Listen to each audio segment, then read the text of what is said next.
Hey everybody, listen up. I got mega huge news. Meat Eater Live is heading back out on the road. That's right. Join me and the crew.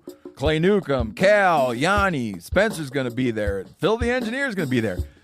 Meat Eater Live headed back out. Now, when you get every ticket, okay?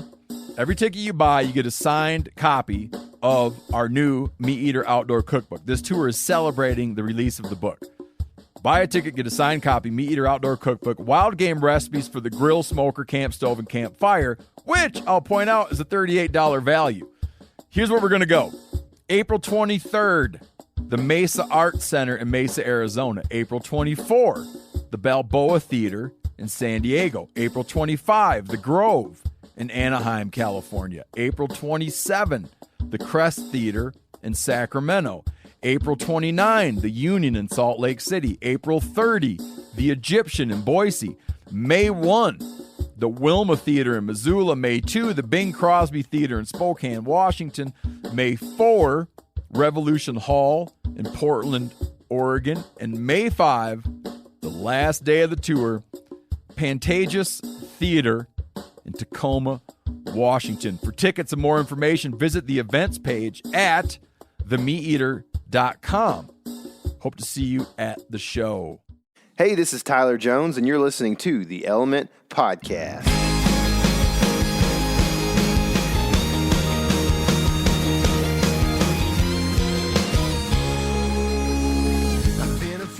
Give us a little bit. A little intro.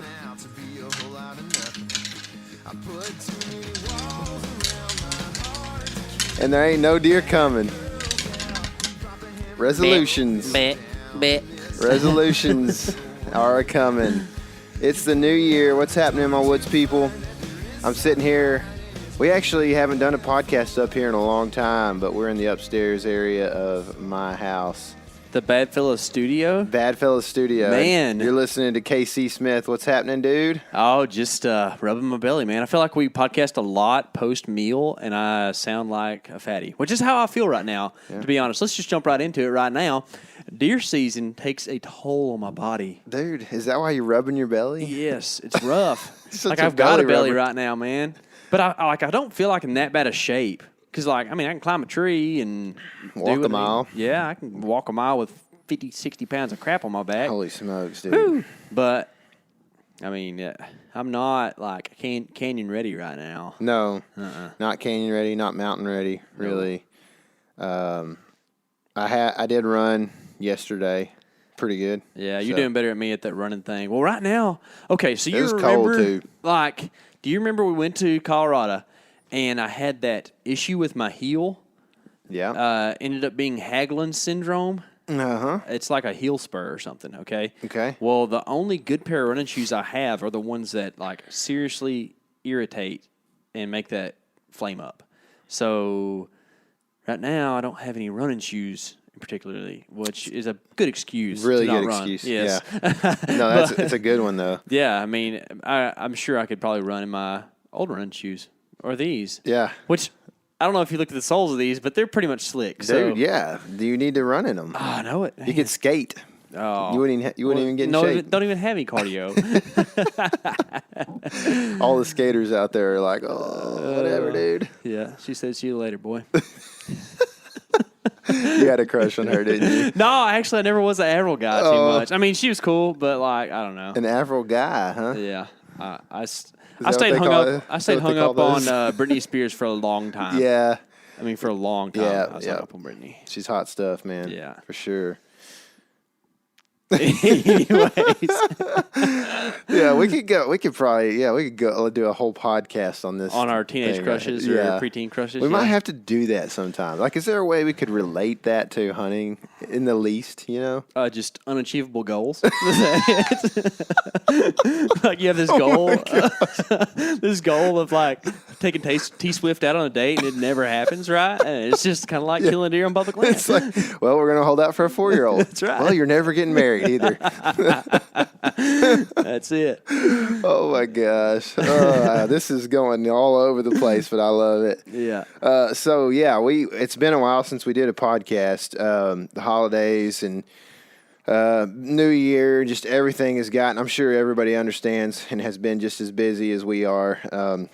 And we decided, you know what, everybody's probably enjoying themselves. Probably, I know everybody went to DSC in Texas, it felt like, because golly, there was people everywhere.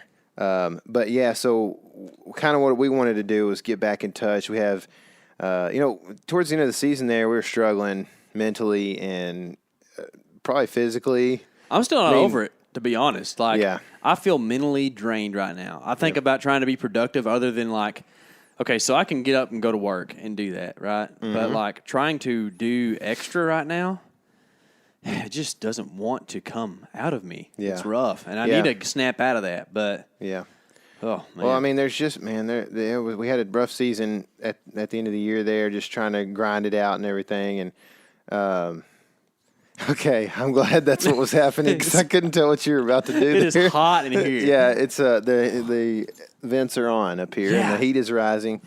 Dude, I've got like 14 shirts on here. What's your deal?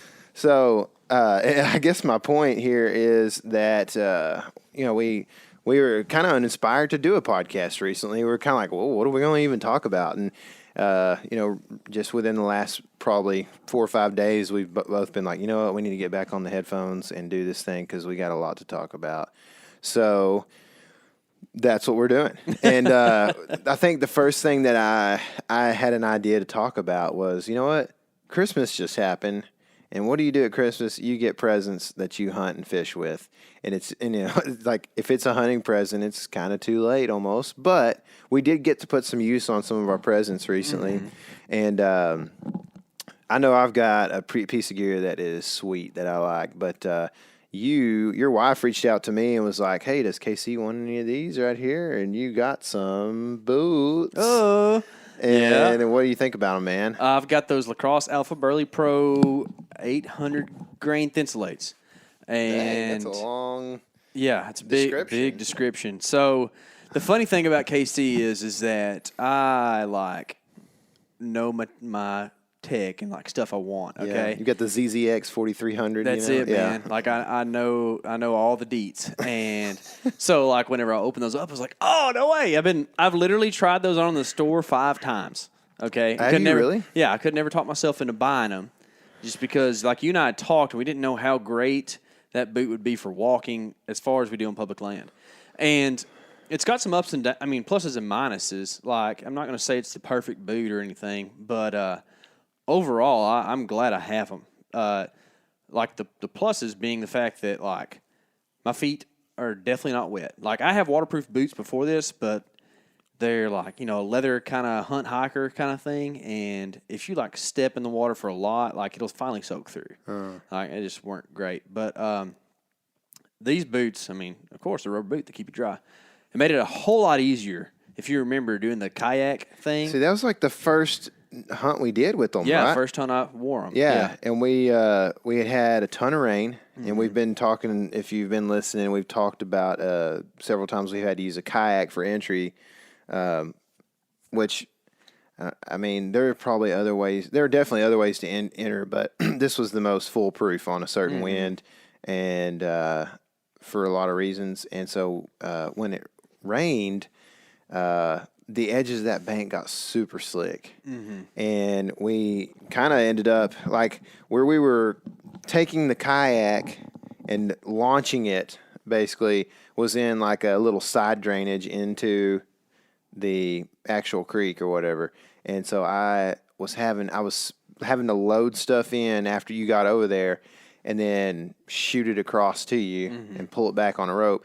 And standing in that little canal and loading that stuff was just difficult. So we moved a little bit, and it made actually for a more difficult landing on the other side. Your side was a lot easier. My side was a lot harder. Yeah.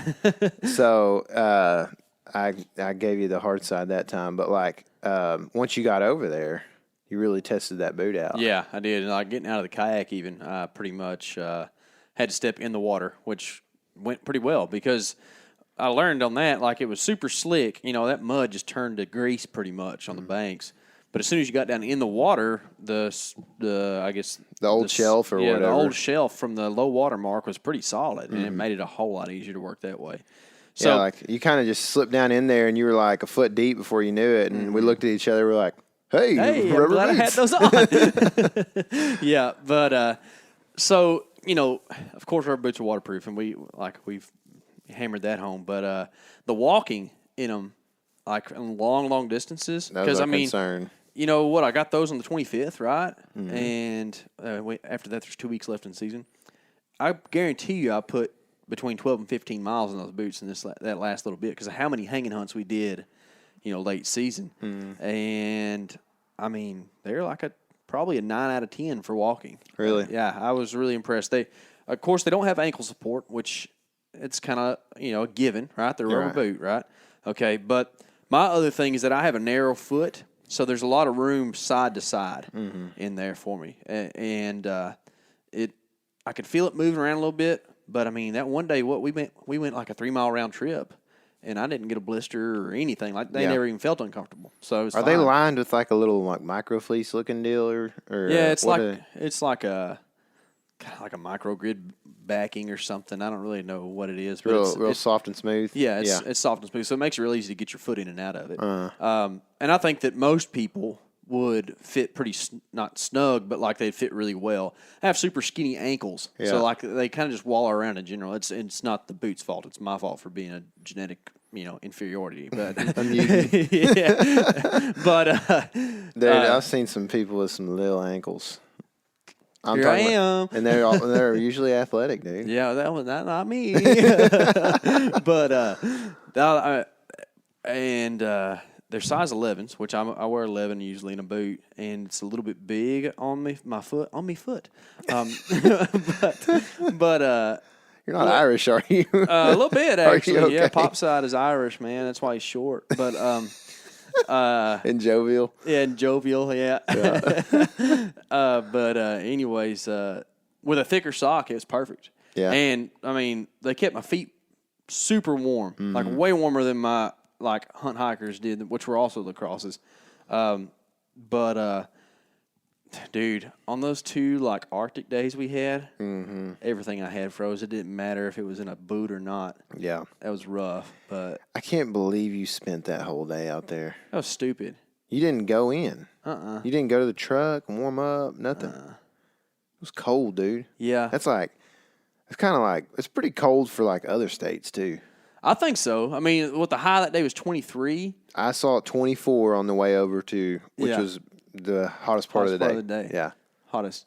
Yeah, that morning I think it was like 9 or 10 when I got out of the Jeep. Dude, it was freezing. Yeah, it was rough. So and overcast, no sun. Yeah, never got to stick your foot out there and warm it up in the sunshine. Yeah. Which, I don't know. It was pretty rough.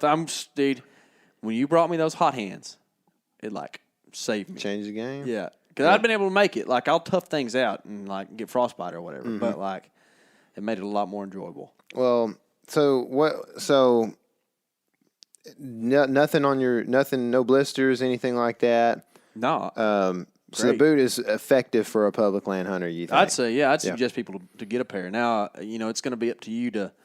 My wife got me the 800 grain Thinsilates, which that was another reason why I really didn't know if I wanted to buy them because A, they were expensive, and B, I don't want to get a boot that I can't wear in August, but I can wear, late season. Right. And in Texas, you never know if you're going to have this year where, well, it's just weird anyways, but there's some years where you need an insulated boot all year, from late November on, and then there's some years where you could be wearing Crocs to the stand. You know what I mean? Yeah. So I don't want to burn up, but no, that's true. I think that's going to be the best way to go. I think that from mid-October on, I'll be able to wear those boots and be fine, not be too sweaty. Speaking of boots, I got some new boots as well. Yeah. And I don't know the model and the, all that. What brand are they? They're Rocky. Rockies? My dad bought them for me. I didn't know, anything he was going to buy them for me at all.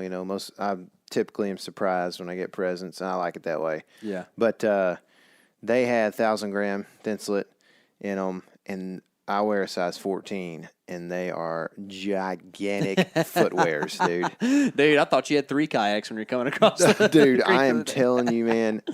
When I picked the boot up out of the box, and I was like, I'm a clown.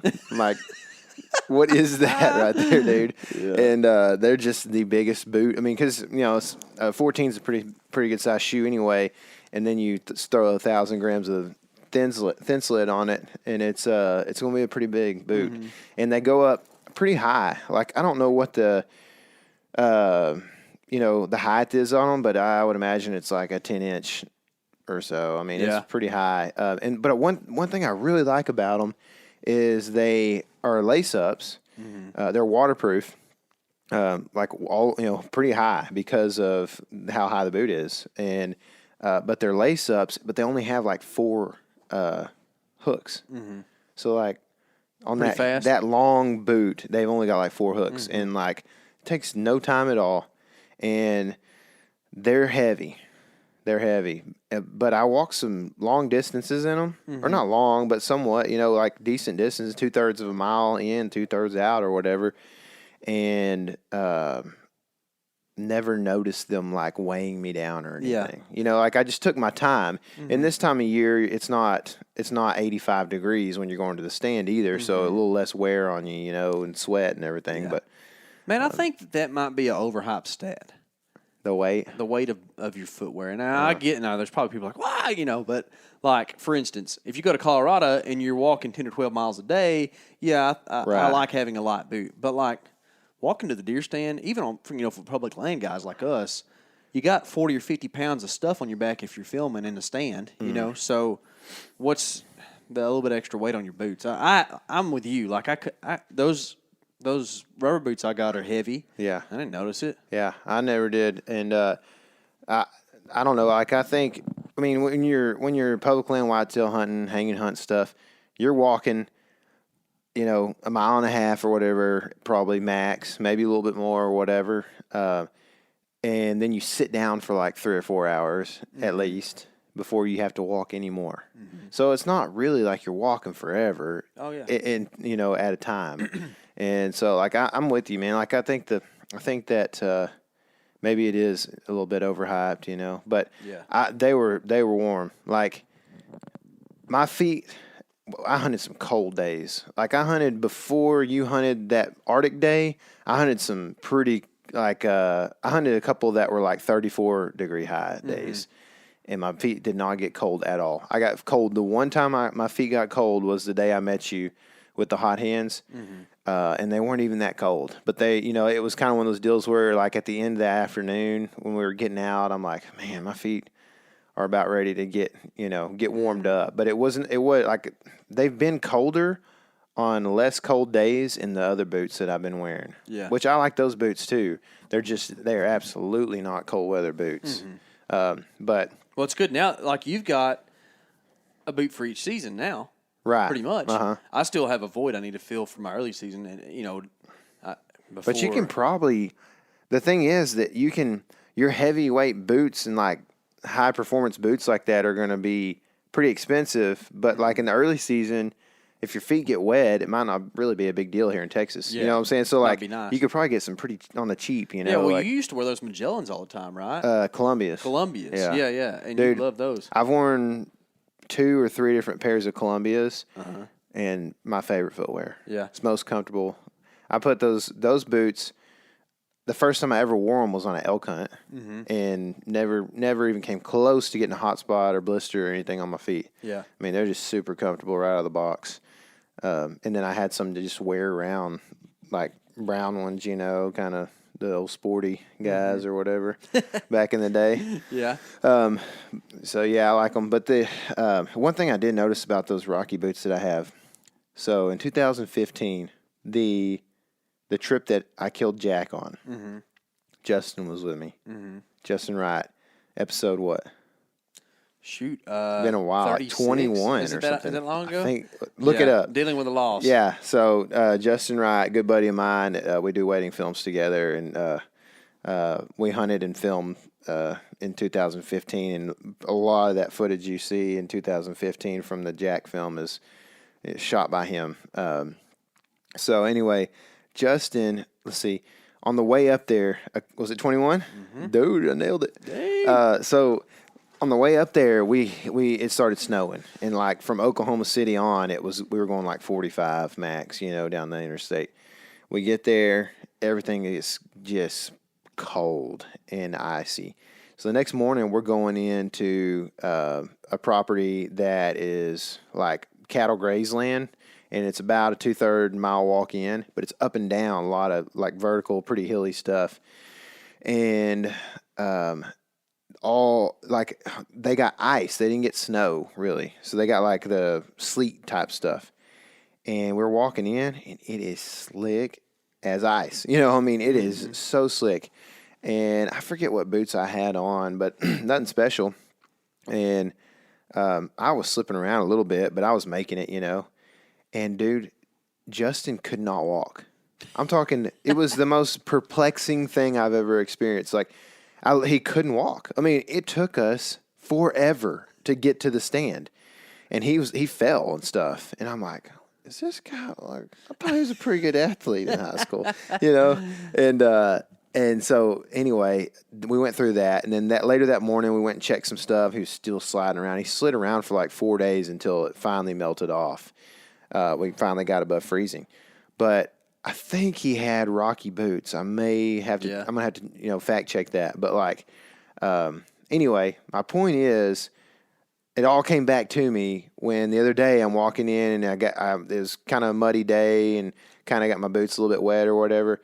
I get up in my hang the stand. I get up in it and my boots are slick as ice on that stand, and I'm like, Whatever the soles of this boot is made out of is what Justin's soles of his boot were made out of, and for some reason they are slick, man.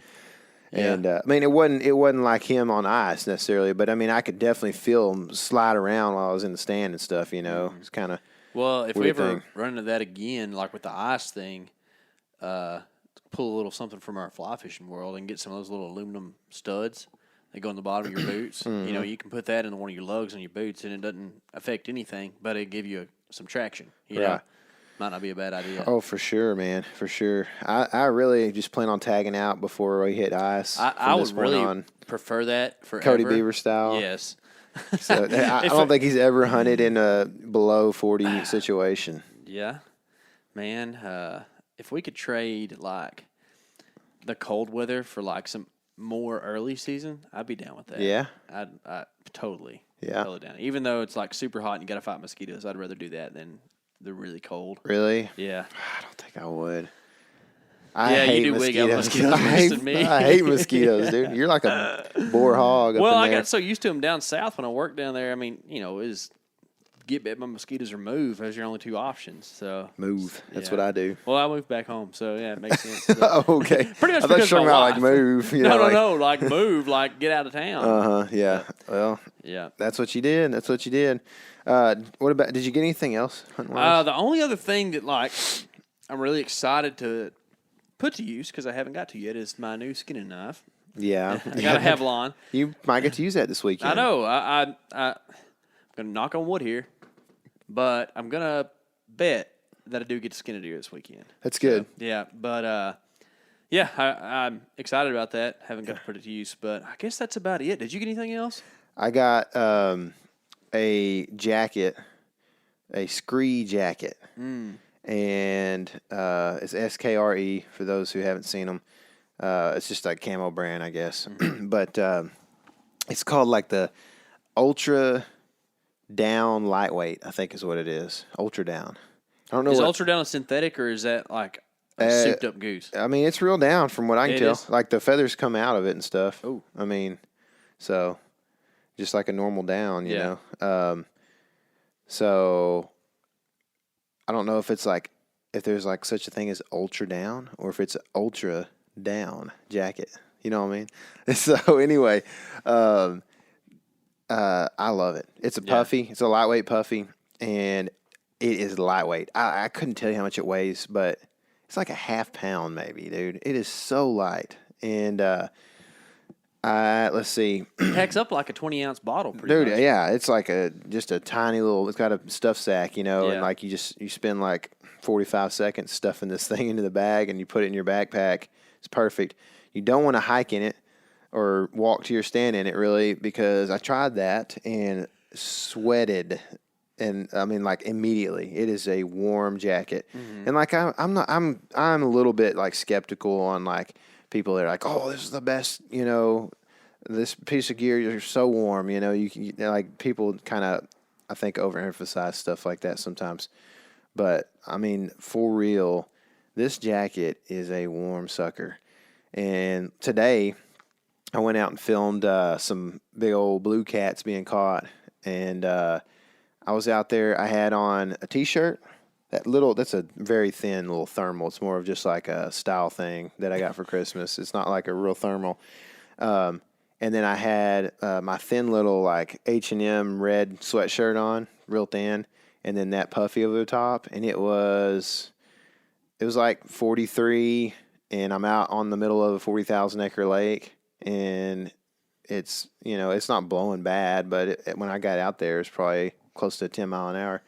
And dude, I was warm the whole time. Yeah. The puffy's awesome. I love that thing. And I love, you don't want to hike in it. You don't want to move around too much in it.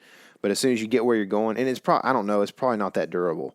So you don't want to be busting brush with it. Don't get it wet either. Yeah, that too. Yeah. But when you get to where you're going and you're still, whether it's in a stand or you spot something or you're going to be spotting stuff through a scope or whatever, throw that thing on, dude, and you will heat up like a match, man. It's awesome. So that's, I don't know. I got a couple other things. Oh, I did get did get some cookbooks and stuff like that. Like I got a cookbook. Yeah. It's one of mine. It's like a compilation cookbook, like a bunch of different like chefs or whatever. But Hank Shaw is one of the guys that's in there. So I can't think of anything else that I really have put to use yet that I got for Christmas. But it was those two items right there were like money, man, for me this year. Just to have, if I didn't have the boots with insulation, dude, those two cold days, you probably couldn't have done it. I mean, I hunted there was a couple of days I hunted by myself, and it, like I said, it was 40 or 35 or whatever as a high for like 2 or 3 days there that I hunted. And dude, I would have frozen. Those boots, I mean, I reached out to our audience recently in the early season and was like, dude, my feet are getting cold and it's not even cold yet. Like, what do I do? And I got a lot of suggestions, which was awesome. And didn't have the money to follow up on any of them. So no, but I'm glad I got those boots for sure. So,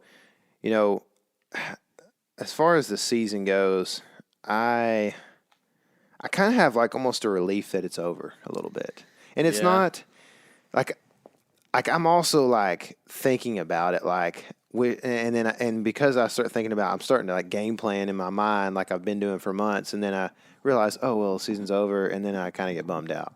But like I have a relief that it's not really a relief, but it's more like content. Like I feel like, dude, we gave it what we had. We put a lot of thought and hard work into the season. We ended up killing a good deer on public, and I killed one doe on private and got meat in the freezer. You are likely going to soon. And I mean, for me, in my perspective, it was a good year. I know it's probably a little harder for you.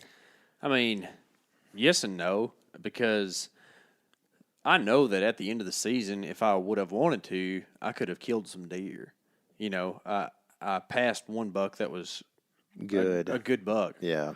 That, I just kind of set some rules for myself that I was going to follow, and I did it. And I'm proud that I did it because I contemplated not, in the moment. And we got footage of that. And then there's a lot of does that I didn't shoot because, I mean, golly. And hogs. Oh, yeah, and hogs. I mean, we were talked about at one point, we're like, it'd be nice to have the hog back straps right now or something, Which was funny because we had so many problems with hogs this year. But they, until like mid-December, we saw a hog or heard a hog on every trip we went out. Well, there was only like one time when I had a really good opportunity to shoot a hog from the stand, though. But they were around everywhere, it seemed like, for the first 3 quarters of the season, But, yeah, I mean, there's does I could have killed. And, I mean, of course, I was passing spike bucks quite a bit. You know, squirrels. Yeah. You did shoot at a squirrel though. Yeah, I did. It was squirrel season though. I drew a little hair off that sucker. Yeah, he's sneaky. He was a monster. It was Boone and Crockett squirrel. I was ready to tape him out. Yeah, I wanted to see what he was. Get some trophy tape. But and I'm not gonna like act big and bad. Like I'd like to say like, oh, that's public land hunting, or I had these rules that I set forth for myself or whatever. But like, dude, it is not fun to go through a season and not shoot a deer. I mean, it is not. Yeah, it is not. Well, it was fun, but like the feeling that I have now is like, Dad, gummit. It's not that like I regret passing that deer, but it's that now it's like I got to wait a whole nother like 8.5 months, 9 months before we get to try this again. But maybe next year you kill like $4. Maybe so, man. Maybe so. Make up for it all. Yeah. I mean, there ain't no such thing as due, but that'd be kind of cool. Yeah. It would be cool for sure. And I think that we learned a lot this season that's going to make, and we said this last year, and I think it helped too. Yeah. We learned a lot this season that's going to really change how we hunt stuff next year. Well, I mean, like I said, we were also 28 yards from leader. Yeah, that's right, man. I mean, leader was in range. 50 from that big 6 point. Big 6, yeah. And, I mean, we got a good look at leader. Just there's no shots. It's lame. But that's how it goes, I guess. If you're going to, like, really test the wind and set up for, what it takes to kill the deer and not what works well for you, then you're going to, have some tricky situations like that. Yeah. Yeah. And, I just wish that dadgum deer in East Texas would be a little bit more responsive to calling. Because both of those deer, we didn't, like, throw the kitchen sink at them, but we really were trying to, like, do a little communicating. And it's not that they were neutral to it. Well, leader had a doe. Yeah. And but he's sitting over there going, bet, oh, yeah. Bet, the whole time. He was going nuts. That was like, cool. You kind of made the assumption that they like were split up about like maybe 40 yards from each other, and they're just like keeping in touch, kind of like. I never saw her. You saw her go off, and then that's kind of what we I didn't deducted. see her until like a few minutes after we kind of almost lost him, but he was with the doe, or we would have had him, I think. Yeah. I think so. I think it would have been over, but. Dude, I feel for you because, like, I kind of have a little bit of the same feeling, probably similar feeling. Like, it's kind of weird, and I talked to you about this, I think, on the last hunt we did last Saturday. But, I went up there we went up there and shot not a monster, but a big deer, and in Kansas, but it was kind of like, well, we went up there, we hunted 3 times on public land, and the third time we kill a awesome deer, like a deer that may neither one of us ever kill one bigger. I mean, it's possibly on public land, Yeah. And but it's also possible to kill lots bigger ones. So, but I mean, this is a really great deer, and. Like, I almost kind of missed out. I almost never absorbed it because I kind of felt like it wasn't earned because it was just such a, like we went up there and hopped onto this place and, 2.5 hunts later, we're killing a deer. But, the point that you made, I think it was several weeks ago, was a good point that we earned it in the last, year of scouting, hunting, everything we've done here in Texas, it's the training grounds, It's where we've proven ourselves and learned how to hunt. Or maybe not necessarily proven ourselves, but we did have a shot at Scar. We did have a shot at a really great 3-year-old. Sure. We'd be 28 yards from leader. We're finding deer, and we're getting in great positions. It's just this year we were a little bit unlucky in Texas. I mean, it's thick, dude. Yeah. We're hunting thick stuff. It's you can't always get a shot, Yeah. I mean, we can't even get footage of them half the time, Man. It's frustrating. Like, hey, guys, we saw a big one today. Yeah. And we actually, I haven't even put the latest PLC out, but I edited it, and we had 2 big old bucks. From the last hunt? Mm-hmm.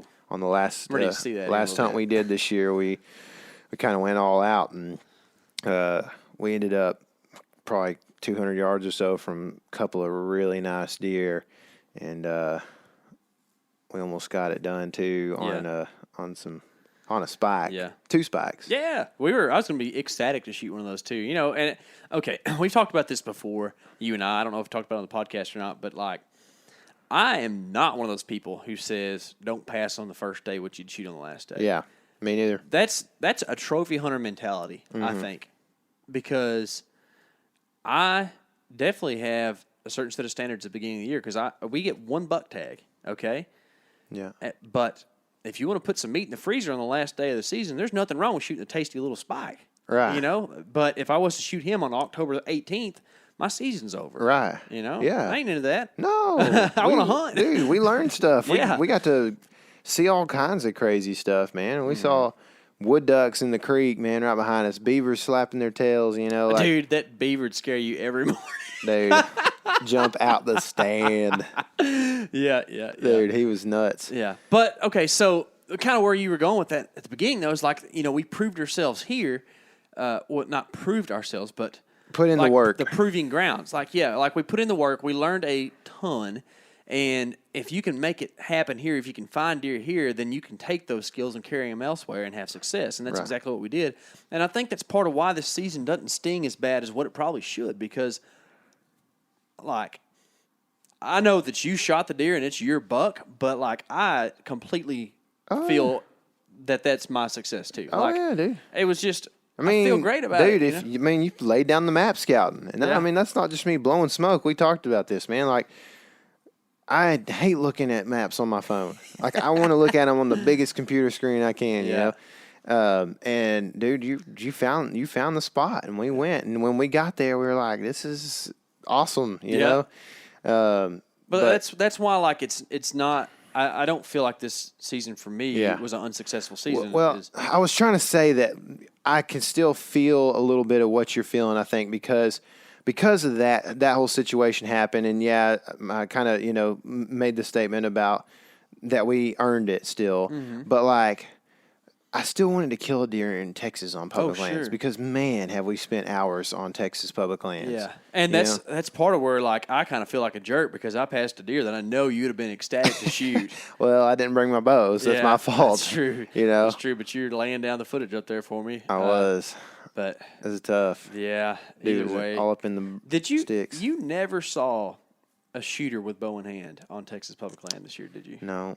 Man. I spent a lot of good north wind front days hunting teenager, which I don't regret, but that was one of those spots like you were either going to see him or you weren't going to shoot anything, pretty much. You know, like it kind of got to the point where we thought we might kill a doe in there, maybe like the last time we hunted, and nothing showed up. Nothing showed up. Yeah, that place was a lot different this year, man. For sure. Yeah, it definitely was. So do we want to get into that a little bit about how like what we learned this year that we're going to approach things differently because of next year? Yeah. I so think like, we should. let's do the teenager thing off the bat. Like, what do you think about teenagers and like hunting that deer? I told you my hypothesis, and See, I'm not going to explain it all right now, but it's a lot of putting the pieces together that are question marks. You know, like it's actually probably pretty unlikely that this is the exact way that it happened.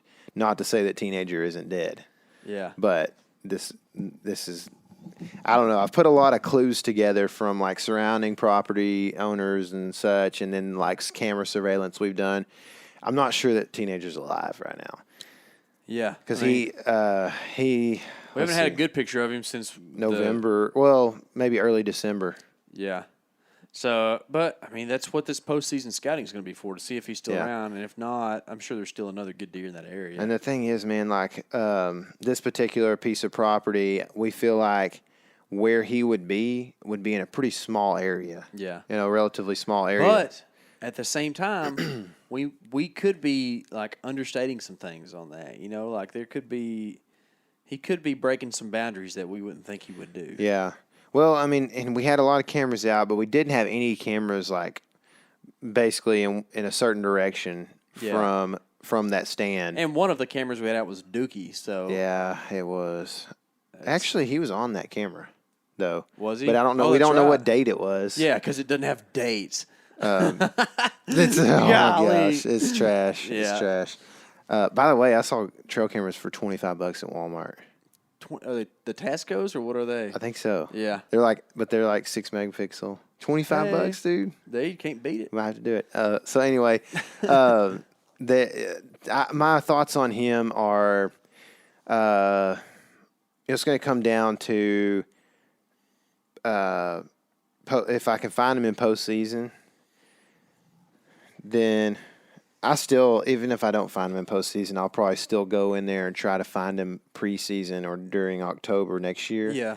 And if I find him at any point before northeast wind comes in, I'll go in there and hunt him again probably. But on northeast winds. But I'm not going to pass deer in other areas.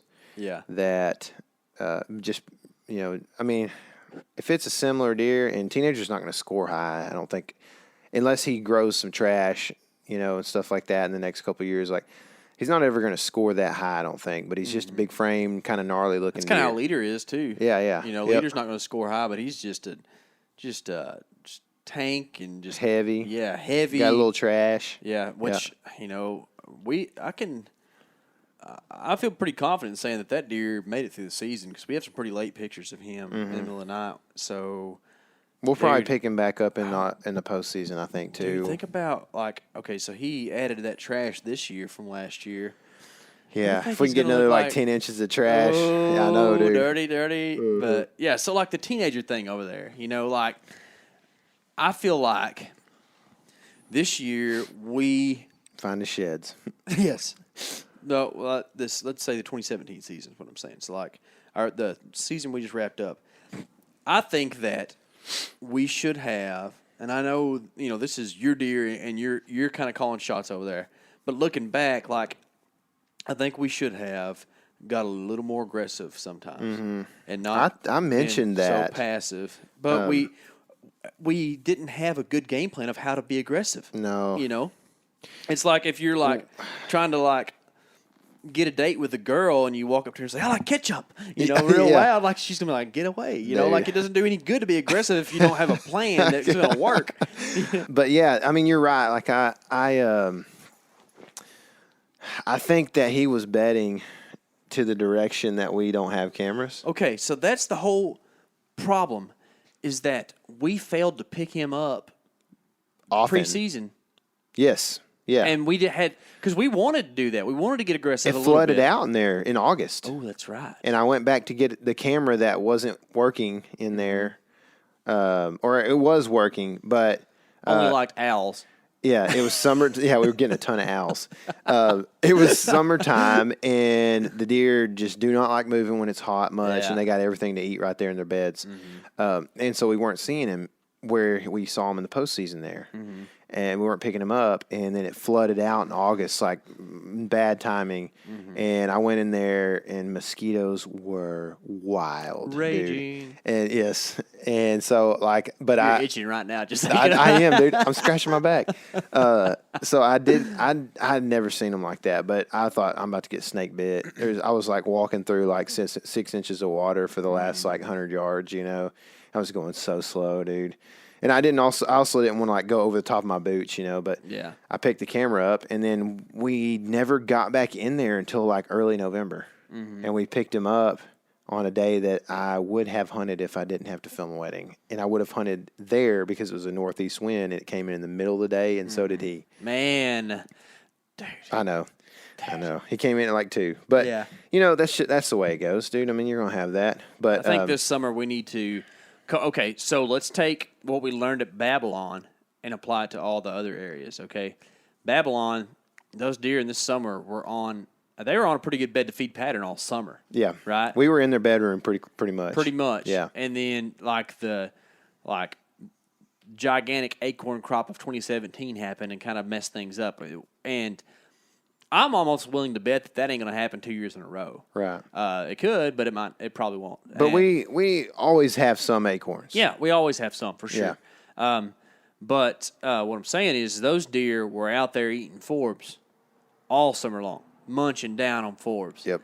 I think we need cameras in the summer over forbs. I think Yes. that see it. We've got video of them eating goldenrod. Just chomping down. Yeah. Like a whole plant that goes down the guzzle there. Yes.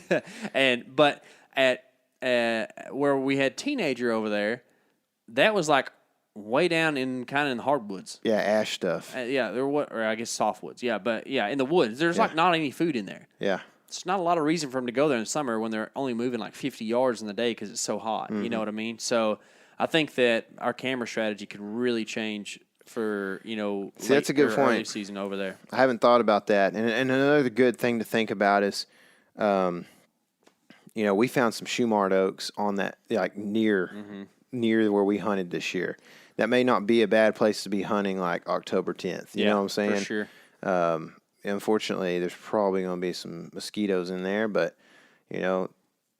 if the deer are going to hit oaks as heavy as they did in transition, like they did from late September to early October or mid October, like they did to the oak trees, then we need to be all over it. And that's one mistake we definitely made this year.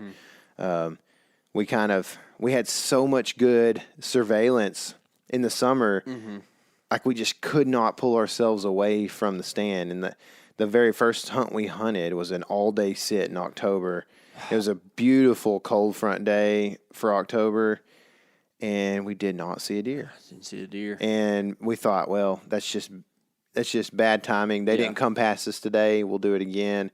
And we hunted in there like 2 or 3 times before we really started to kind of get the hint. And I think we might have even hunted another time or two after that between the two of us. And, it was a hard lesson is what it was. But, for you, like, what are you looking to do with some of your, targets that you've had? Are you going to be pretty set on Babylon area, or are you wanting to try anything different or new? Or man, after the year that I had, and I had a great hunting season, to be honest. I saw quite a few deer, and then I had a lot of sits where I didn't see any deer, too. Yeah, me too. It was rough. But I really want to kill a deer, to be honest. And I'm not going to say I'm going to drop to the 3.5 range, but it's not out of the question. Heck yeah. I'm just like, at this point, I'm like, man, I need to shoot something, like to kind of just Well, it's one of those prove things to myself that I'm still a hunter and not an animal watcher, It's one of those things also, like, if a 3-year-old comes in on October 26th, it's going to be hard to shoot him for you probably. Yeah. But if he comes in on November 26th, it might be a little different. It's like, well, we got about a month left, Well, it all depends on the situation, too. And this year, I almost shot what was probably a 3-year-old. When I rattled in that buck, I would have loved to run an arrow through his chest. That was just so cool, you know. And if a situation like that happens again, by all means, I'm going to shoot the deer. Yeah. I didn't have the opportunity this year because he saw us as soon as that happened. But I almost shot a 2-year-old in Kansas. I know. Dang, dude. What were we thinking? What was I thinking? Yeah, More like I did kind of like talk me out of it. Yeah, you did. Yeah. But so, Babylon will always be a great place. Yeah. There will always be until if somebody shows up, which we had we saw some kind of fringe pressure this year that kind of affected it, I think. Man, there's a lot, and that's the thing it really wasn't like it was wind. It was like wind pressure. More that's than what I'm going to say is that I'm sure that there's a lot of guys that are good hunters out there, but like we put a lot of work into that particular place, and the guys who were like coming in the general area at least, like they didn't know how to hunt that spot like we did. Yeah. And like they were coming in there to hunt, and we're like, "What are you doing? Don't go over there right now. You're messing the whole thing up," But can't walk in downwind, man. No, pretty much. No, yeah, no, I don't do that. You can't be facing downwind, dude. I don't care how much dopey you got on; they can still smell you too. Okay, but yeah, so like that's the frustrating part is that like those guys I'm sure could kill some deer, but you just gotta. Well, they don't just have to do anything. They can do what they want to. And I'm glad there's other people out there hunting. But it's advantageous to us to learn these places as well as we do. And what we need to be doing every year is growing our potential places exponentially. You talked about this the other day. Other day. So, like, we know that Babylon is good. We know that that other spot where the little short G3 buck is good. Okay. We know that where we're rattling the 7-point is good. Okay. We need to, next year, instead of having those 3 places, have 9 places. Right. And we know that those 3 places all kind of a little bit different. Let's find 2 more just like each one of those. And when you keep doing that and adding all these places, you end up, A, not burning spots out, and B, whenever like you go in and you see a headlamp come in at, about 45 minutes too late, then you can, well, okay, y'all got it this time. We're going to go over here instead. Yeah. Well, we did find a spot when it was too late that looked like it might be pretty good. And I have a couple of new hypotheses that I want to talk to you about at some point. But we're trying to kind of put this data together. We pulled a camera. So if you remember a while back, when it was hot, we ended up having a camera real close to the road that we put out because while we were driving, I had a guess that the deer would be using this area because we had found in post-season scouting doe bedding not far from there, and I thought this is a place that nobody's going to hunt, and so this is where the bucks will bed, and then they'll go over to the doe bedding, at night or whatever. And as soon as we pull up, like to our spot, there's bucks. 2 bucks. 2 mature bucks. It's right like off. 4 p.m. in the summer. That you can see from the road. Yeah. And we're like, holy smokes, dude. And, I was shocked that I made a suggestion and it worked out like that, And so I'm like, actually, I told KC, I was like, yeah, I knew that would happen. But, so we put a camera in there and we actually hunted there one evening. And we saw a few deer.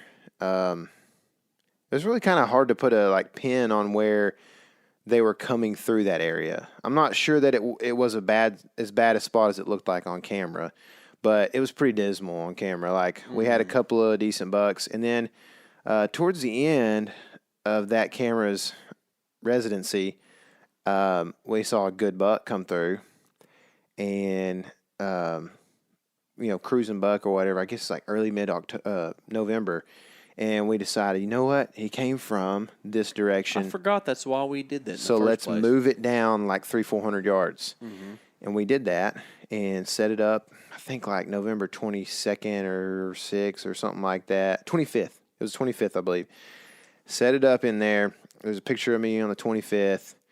And 2 deer later, on the 26th, is a shooter buck in the daytime checking the mock scrape we made.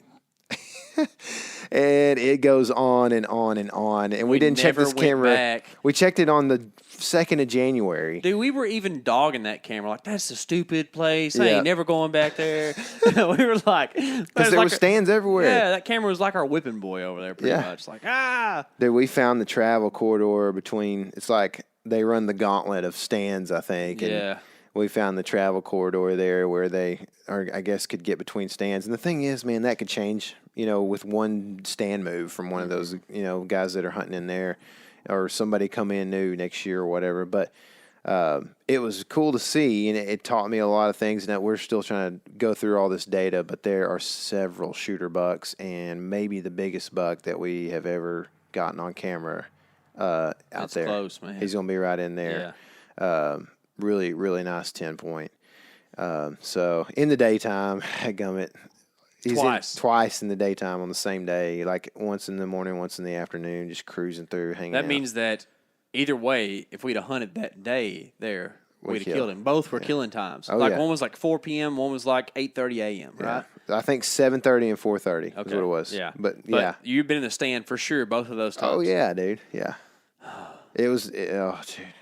Maybe it was 8:15, but it was. Yeah, it doesn't matter. It was during shooting time. We've been sitting till 11. Yeah, I mean, even if you only sat till 9, you would have killed him in the morning, and if you'd have got in there at 4, you would have killed him in the afternoon, probably. So, it was just golly. I was shocked, a little bit disappointed, but more just happy that we had a great trail. Yeah, I was actually in the stand. That was that freezing butt cold day. Yeah, I was in the stand, and you were fixing to come up there, and you're like, dude, we got a good deer on camera over here. And I said, no way. You're kidding me right now. And you see me the picture, and I was like, oh, my gosh. Dude, I was like, I don't know what I was saying in my truck when I was looking at that thing by myself, but well, I was it's nice to surprised. have a good camera pool at all. Yeah. You know, because this year we kind of had some ups and downs big time. yeah, in the camera game, man. It was kind of rough for Yeah. a while. And I think that having those cameras stolen might have been a blessing in disguise. Of course, I would have liked to not had them stolen. But Yeah. we got rid of those crappy WGI cameras. You can look up what those initials stand They for. take WGI files, Yeah. pictures. And got us actually a couple different types. We got a Bushnell Muddy, some stealth cams, and they're all working pretty good, really. Yeah. So, and kind of finished out the year with some pretty good cameras. So, Oh, yeah. And good pools. yeah, for sure. I think I still owe you for a camera. Yeah. Yeah, and not to mention the blessing also being that we learned, we kind of started to figure this out in another way, but that there are people all over that area. Oh, yeah. You know what I'm saying? Oh, yeah. So anyway, yeah, that was definitely probably a blessing. in Okay, disguise. so let's talk about that. We're talking about things we learned from this season. We didn't go over there until I guess we were over there postseason a touch, and then we saw some deer from the road in that area, and we're like, oh, we got to go over here and hunt. Mm-hmm. And then we set a camera and got a good buck, like right at the end of like late season. one or of postseason. 9 pictures. Or One whatever. of 9 pictures in that camera. Like, oh my gosh. Okay, well, fast forward to like August, and we're in there hammering that thing. I mean, I can guarantee you we spent I think we averaged 4 hours a week over there scouting and stuff. That's what it felt like. I don't know if it was that much or not, but we were over there a lot. Mm-hmm. Spread cameras out all over the place, set a huge web. Come season, there are people going everywhere on this place. And there was no human sign at all before season. No. I guess we're the only people who scout. I don't know. But Dude, it might be dumb. Maybe we're just dumb. maybe so. I mean, it's hot and there's stuff everywhere poking you in, whatever. Almost Yeah. stepped on moccasins a couple times. But yeah, so I mean, think that could be- keying in on where the human pressure is and knowing more about that is going to really help us in the future, man. Yeah, I agree Because with you, man. think about how much time we wasted over there scouting that area just to show up in October and there'd be ladder stands and ground blinds everywhere. Yeah. And camera's gone. Camera's gone. See, my memory's not that great. Have you told this story I don't of know that if day on the podcast? I don't know if I did. If I did, excuse me. I'm going to tell a brief version of it right now. I get in there, and I don't have the best memory. And usually Casey's looking at the map. If I can look at the map kind of as I'm going, I really can get a vibe and a sense of direction. But if I'm not looking at the map, my sense of direction is like my south is my north sometimes. I can't figure it out if I'm not looking at a map sometimes. So I think it's just because I focus on different things. But anyway, yeah, I go in there and I'm like, all right, dude, I got to get these cameras checked before. I think it was before we went to Colorado. Kansas. Kansas? Yeah, I think it was like going to be like November 3rd. Oh, that's right. And so I was like, we got to get these checked and refreshed or whatever because they're going to be full. They've been out for like 2 months before we go to Kansas because the rut's about to hit, cold front's coming in, and we got to get some surveillance. So I go to the first location, and it looks bad to the bone, dude. There's a big old rub in there, trail coming down. Just the brush looks like this is where deer will hang out, like it's just head-high brush, And I'm looking for this camera, and there's a lot of these like little camera trees in there, I cannot find it. So I'm like trying to FaceTime KC with like terrible service, and he's driving somewhere, and it is not working. And I'm like, I can't find this camera. Where is it, dude? He's like, I can't really see. It's probably like digital as heck, because they didn't have it was service. really bad. You were trying to show me, like, is this the tree? I'm like, dude, that literally is 5 pixels on my screen, like huge blocks. I can't deal with it. It looks like Minecraft. So anyway, I sat there for 25 minutes going up and down this little chute trying to find this thing. Couldn't find it anywhere. And so I'm like, all right, done. Go to the next camera. Not anywhere to be found. Call KC. I'm like, hey, what's the deal? Where was this camera? I'm pretty sure it was on that one oak tree or whatever, you know. Yeah, that was where it was. It ain't here, dude. It is not here. And so, you know, I hang up, and I've got 2 more cameras to find, and didn't find either one of them. The last one was, I for sure knew what tree it was on in the exact spot. It was like the only tree in there on this trail, you know. And I get up to it, and I am so just depressed in humanity, you know. And I did this like, it's on a PLC. I'm just like, shame on these people. And I'm like, gone.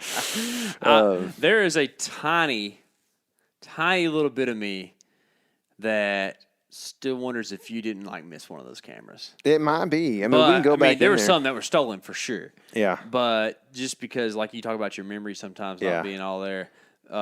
But I can tell you the one at the the big funnel, I know is gone for sure. Yeah. I forgot that was the first one. But that was one that we didn't know if it was there or not when I first went in there, and we found out that we don't have that camera anymore. So, but that one I checked, and then the next one was where it looks just awesome. That I was talking about, and you know which one that one is. It's kind of on the same plane there. And then the next one I went down to where the oak trees kind of are thick right there, you know. That one is gone for sure, and the 4th one is gone for sure. The other 2 are, well, the one in there is iffy. Yeah. For sure. I mean, it was a lot of trees in there. Man. But I searched for 25 minutes. What you didn't say is what was the worst part of that day? Mr. Memory. I jumped a buck. What happened before that? Oh my gosh. I spent like 6 hours. My truck had been having some. I can't believe you didn't start with that. Dude, my truck had been having some electrical problems. And where like I was driving at night one time, my lights just go out for like a split second, and I'm like, oh man, that was not good. And it just did it for a little while. Like it did it for like a week or 2. I had a little issue here and there, and then since hadn't happened. Anyway, I get to my parking area, and I'm getting some stuff out, you know, and put my boots on the tailgate, my orange, you know, and I shut my front door because I'm done in the driver's seat, and I'm going to open the back door. And when I shut my front door, my truck honks at me twice and locks simultaneously. Keys in the ignition. With my keys in the ignition. So I didn't touch a thing. Oh, no. Yeah. So when it rocked the truck, the short or whatever was going on in there set the system off. I spent hours trying to get this thing unlocked. I had a knife on me, and so I was cutting cedar tree limbs and sharpening them cutting like the extra limbs off them so they would go down, and I was just ripping my truck to shreds, dude. I had one of those brackets from a stand that's like a half moon shape, and I was using it to pry my door open, and I was pushing this thing. I finally got it in there. I was pushing it. It wouldn't unlock. I'm like, I think I'm pushing this thing pretty hard, but then it would like slip over and it would lock, and I'd be like, dadgummit. Turns out, if there ain't nobody sitting in the seat, it is sensing that, and it won't unlock. Are you serious? I am dead serious. So they make it where you can't? Halfway through 07, which is how old my truck is, halfway through that year is where they started doing that, apparently, from what I understand from a locksmith. Well, hey, at least you know your truck's a 07 and a half. Yeah, cool. It's more kind of like 08 if you round up, right? Yeah, round up. That's how I'm going to sell it next time. Yeah. And the whole time this is happening, you're calling me, and I'm like, dude. Because I'm trying to think, dude, I would love to help you. Fix this somehow. Find somebody who knows that can help me. I'm on my way to a wedding in Houston. Yeah. And I can't turn around to help you. I'm sorry. I was raging mad, dude. I'm talking, if somebody would have been around, I might have just hit them so hard. I was just going to that wedding, I'd have turned around. But I was in the wedding. Right. I'm sorry. No, it's good, dude. I wasn't really expecting you to do anything other than maybe like give me a Commiserate. lead or somebody, Yeah, and that too. I called the Chamber of Commerce for you, and we both got the same really old lady. Dude. I had to hang up on her. I hate to say it, but I'm admitting this in front of everybody She's right like now. looking through the yellow pages like, ma'am, Yes. we have Google on our phone. That's what I told her. She was like, well, we do have a locksmith here. Let me look that up for you. Where's this folder? Hold on a sec. Yeah, hold on. And I'd be like, it's that one locksmith. She told me the name, and I was like, oh, yeah. I'll just look that up on my phone. I appreciate it. Well, let me look this up for you. Hold on. And like, I'm talking, it was one of those like SNL skits when I was talking to her. Like, it couldn't have been more made up, And like every time I would say, I thought I'll look at it on the phone, as soon as I started saying that, she'd cut me off and be like, oh, it's right here in this folder somewhere. And like, dude, I sat there for like 2 minutes waiting on her to find her folder that had the locksmith's number in it. And finally I was like, I got it right here on my phone, actually. I appreciate it. Thank you so much. Have a great day. And I hung up on her. I had to, dude. I hate to say that I did. But I mean, I was pretty mad at that point, and I had no patience. No patience at all. What's funny, when I called, she's like, did you just call a while ago? Like, no, that wasn't me, but I bet I know who it was. Yeah, that was a rough day, man. And I did find a shed, which is Yeah. cool. Hadn't found too many sheds on public land. I'm not KC and finding, matching sets and Dude, stuff. maybe that was my problem. Maybe I had such a good shed hunting year last year in Texas that I got just totally wore out all my luck. I don't know, man. You did have a good. Okay. So the one thing, I don't know how far you want to go into this season. If there's anything else that you want to talk about, then go ahead. But I have to ask our listeners to send me an email if they have a solvent to this problem. Okay. You know what it is, don't you? Well, Has to No. do with battery power and lights. yeah, okay, yeah. So I don't know how many AAA batteries I've been through this year. I cannot figure out what I should do with my headlamp when I'm not using it. I had it riding around my bag for the first quarter, probably third or half of the season, really. And every time I looked in the bag, it was on. Every time. And so finally I was like, man, I kind of just, I was being so hasty at the end of the hunts and stuff that I wasn't really taking care of it. I just throw it back in there and whatever. I got extra batteries in there. Well, finally I was like, okay, well, I've burned through some batteries here.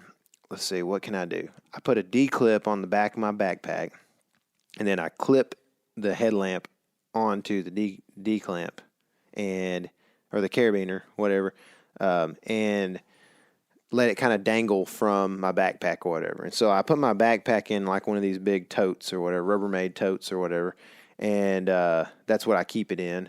And so it's in there, just hanging, dangling, and it's on top, and then when I go in, it kind of dangles from the back of my whole rig or whatever. And it worked well for a couple weeks or whatever. And then one afternoon, you and I are sitting there. I think it was the night it was so cold. And and it's it starts getting pretty dark, and so we see some deer. So we start watching them. And finally, it kind of gets too dark to really see what they're doing. And you go, dude, your headlamp is on. It's shining straight down It's the shining tree. straight down the tree. It's been on all afternoon. I'm just like, oh my gosh. So I don't know how to keep a headlamp from turning on and having its own mind. I don't know what to do. I need somebody to give me a suggestion. Facebook message, email, whatever. Please tell me how to store my headlamp and carry it back and forth without that sucker turning on. I have two suggestions, and they're both not very practical. Okay. We've talked about them, I think. Pelican case. Yeah, no, that might be the best thing. I don't know. But, take a battery out when you get where you're going. Not very practical. Yeah, so because you're going to lose the battery and you're going to need it later. Yeah. And then B, leave it on your head the whole time, which could work. Until you like bend over to put your like boot on in the stand and it falls 20 feet and you're like, oh, and then it turns on while it hits the ground. And you're like, oh, that defeats the whole purpose. Oh my gosh. So you weren't there. This is on one of the days that I hunted Babylon by myself. So I show up and it's like early afternoon, okay? And it's cold that day. And I like coffee. You're not a coffee drinker, but I like coffee. I'll bring my coffee mug in or my thermos in with me. Stanley thermos, pretty hardy. Old Stan the man. Yep, that's him. And at Babylon, like we're in the nosebleeds up there, man, way high, you know. So I set this up here, and I set like some clothes up top, and I'm like getting my camera arm ready and stuff, and like I go to grab my jacket, and I knock that thermos, and like it like was slow motion, like I was like. And you've seen me do this in Babylon before. Like, something falls. I'm like, oh, dang it. Before it hits the ground. Well, it goes, wham. Wham. It hit things twice on the way down. Dang it. And ends up, literally, like, whatever it hit on the way down before it hit the ground, like, launched it out in front of us. And it was, like, 10 yards in front of the stand. Like, if those little bucks had came through the same spot, they would have kicked it. Yeah. It was way out there. Wow. I hate it. If you follow us on social media, you know that I am the king of dropping things out of the stand. I do it all the time. And it's never something like super essential, but quite often it's something that's like irritating. Yeah. Like your seat pad. My seat pad. That's very irritating to drop out of the stand. One time I'm sitting there, we're doing a hanging hunt together, and we're pretty much like, it's like we're pretty much set up, you know? And I'm just kind of doing my thing, getting something, you know, like probably a grunt call out or something. And all of a sudden I hear, oh, crap. Poof. It's so funny because he goes, oh, no, you know, or whatever. And then like a second later, like I had no clue what he was talking about. And all of a sudden I hear something hit the ground. I just started laughing in the stand, you know, like, yeah, he dropped something. So funny. But I said, what was it? What else? I dropped my beanie one day, which was like, not essential, but it's warmer than not having a beanie, you know. And your boy Slade said he's going to have to get on to you about it. About what? Dropping stuff? Yeah. Man, I mean, scold me, I guess. But he's going to when he gets on here. I don't know what to tell you, man. I don't know what to tell you. I know he's dropped a duck call in the water before and not been able to find it. Dude, I was, speaking of that, one time I was sitting there, it was really cold, and there was a, underwater creek in the lake where we were hunting or whatever. So to cross it, we had to hop in a boat, a little I don't think we had a motor on it, just a paddle boat, John boat, and go across the creek and hop back out. It's like 2.5 feet or whatever we're at. So I'm sitting there with my waders on. Somebody's crossing. It's dark, and it's probably closer to 3 feet. It was probably up to here or whatever. Mm-hmm. And I've got my shotgun just slung on the sling on my shoulder. And it's real still and real cold. And all of a sudden, I had not moved a muscle. And it goes, pop. The sling right here by my shoulder just pops off. And my shotgun goes 3 feet down to the bottom. Oh, no. And it is freezing cold, dude. No. And I'm like, well, here we go. No. I had to stick my arm all the way into the water, dude. Dang. Didn't even hunt that day. I just went back to the truck. Man.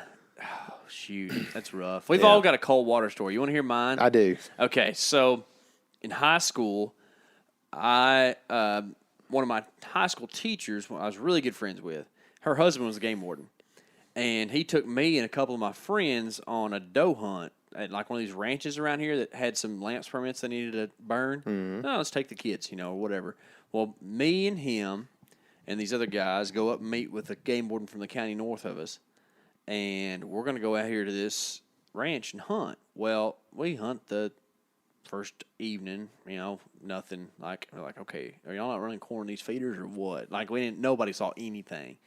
Well, the next morning we go hunting, and this guy, the guy I don't know, sits with me in the stand because you got to have like a guardian or something, Mm-hmm. Well, he sleeps the whole time while I'm hunting looking for stuff. And while we're in the stand, it comes just an absolute blizzard. Like a sleet storm. And it's freezing cold. We're like, okay, let's go home. Well, while we're in the stand, it literally sleeted like 3 inches and everything froze over. So we're on a place that we don't know well, going down trails and roads that we don't know well on a four-wheeler, and it's all wide out. We're driving along, and I'm cold. I'm like on the back of this four-wheeler behind this game warden. And all of a sudden, we drove into a creek. Oh, and I'm not talking about like, oh no, my legs got wet. Like, both of our guns, the whole four-wheeler and everything went underwater. Like, we were underwater for a while. It's like 22 degrees, and I'm soaking wet. Oh, my gosh. And there's a four-wheeler in the creek. And it was still like a mile back to the truck. That's scary. It was like the coldest I've ever been. I went back to the lodge and just went in there and sat in a hot shower for an hour. And you weren't decked out in no Gore-Tex, were you? No, I was in my cotton real tree, baby. Yeah, I was so cold. Yeah. So, and he's no longer the game warden there anymore. Used to, I had like a little like. Yeah, because he's I was crashing like, kids hey, into the dude, creek. Come on. I mean, I meant to fill out my log right on the back of my license. Don't give me a ticket. But no, I'm just kidding. I never got a ticket for that. Tyler got a warning for that, though. So. Dang on, dude. I don't know how Texas works. Yeah, just be sure you fill out your logs on the back. So now he's not there anymore. I don't have any blackmail on the game warden. So there you go. Kind of stinks, but oh well. I got some. Yeah. I do have some blackmail that I need to cash in pretty soon. Yeah? Yeah. It's not on like game wardens. Me? No, Okay, it's good. on some old musician people that I know. Okay. Yeah. Yeah. So anyway, the kind of finishing up here on the season stuff. I raised my arm pretty good. I went in, we were going to hunt an afternoon together. You'd already been out in the morning. And this was the last day, I think. Mm-hmm. It was the last hunt we did. Yeah. Went all season and had no injuries in the hanging hunt. And anyway, I decided to go pull a camera. And while I was in there, I was going to get this little gear hook that KC left in the tree. So let's clarify. Casey is the owner of these hooks. Tyler is the lever of these hooks. I cannot get a bow hanger out of a tree, dude. I cannot do it. But we had this little hook that Velcros that Hawk makes. It's cool for public land when you can't screw in. Anyway, you can screw up. You just can't screw You can definitely screw this up. So I took a couple sticks in there, and we haven't hunted this stand in a couple weeks probably. Like the thing's been there a while. And so I was going to pull the camera, which is pretty high up, and then I was going to take the sticks and go over to the tree, which is probably like 40 yards, and pull the little Hawk hanger or whatever. And so I go pull the camera, hook it onto my belt loop, go over to the tree, and I pull out two sticks, put one up, hop up to the other one, and I'm on the top of the second stick, and I am literally an inch from being able to get this hook. Like an inch, dude. I can get the Velcro up. I just can't get it all the way over the branch, the little tiny branch that I'm trying to get it off of. And I'm just like tiptoeing it, and finally I'm like, okay, well, there's a little crotch in this tree. It's like a pretty good little like raise up of my foot from this last step, but I'm gonna get it. I'm gonna get it. So my big old foot doesn't fit in the crotch of this tree very well, and my boots are muddy. And so I hop up there, and about a second later, I like reach up for the hook, and my foot slips out of that crotch of that tree, and I just grip the tree as hard as I can, and my whole weight comes down on basically my left arm holding onto the tree. It ripped my bicep pretty good, and I was just, it doesn't do anything except for just sting really bad, like a really bad strawberry. But I really was mad at myself for just kind of being lazy and not putting up the third step. And so, or just raising one of the sticks. Or raising the stick an inch, And so I just was like, all right, well, now I'm going to do the opposite of lazy and put this third step up is what I'm going to do. And so I did it and I got it. But I come back and I'm just like, oh, this stings so bad, and that happened. And then we had a good hunt that night. Have you told, I guess you didn't really tell a little, lastly, we might want to talk about what happened with those deer. Yeah, the two spikes or whatever. Yeah, if you've been diligent enough to listen all the way through this podcast, we'll actually talk about tactics for a second. Don't do this. Yeah, don't do this. So Tyler and I knew we had a long walk ahead of us, and we knew that there were a couple stand potential locations along the way. We didn't know how far we'd make it in. We knew we'd make it probably at least a mile, maybe 2. Excuse me. And we were walking by this first place that I'd marked on the map like 2 years ago. And I knew that it had some potential, but I hadn't seen it in quite a while. And we're walking by, and we walk up, and it looks good. Tracks all over it. All over. Deer tracks, too. Mm-hmm. And there's like a food source on private not far from there at all.